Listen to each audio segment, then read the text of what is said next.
तो देखिए, मुश्तबा खामनेई का नाम ईरान की सत्ता में हमेशा के लिए एक रहस्य बना रहा। पिछले 20 सालों में उसने पर्दे के पीछे रहकर पूरी सरकार और फौज को अपने इशारों पर नचाया।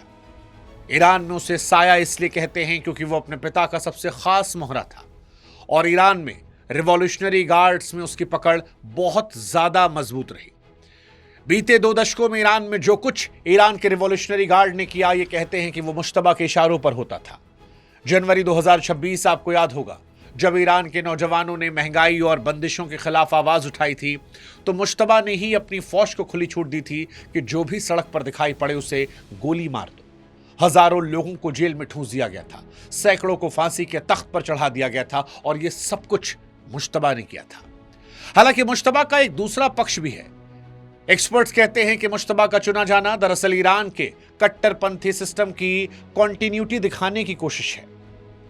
शासन यह संदेश देना चाहता है कि टॉप लीडरशिप के खत्म होने के बाद भी सिस्टम टूटा नहीं है।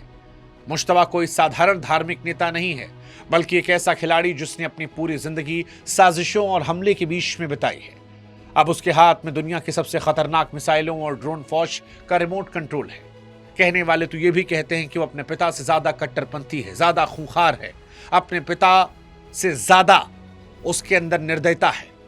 वो शांति की भाषा नहीं समझता। उसके लिए सत्ता का मतलब सिर्फ कुचलना और जीतना है।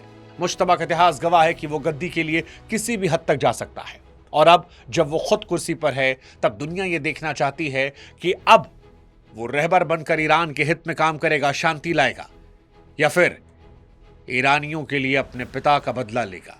और ये बदला कितना खूंखार होगा, इस पर दुनिया की निगाहें हैं।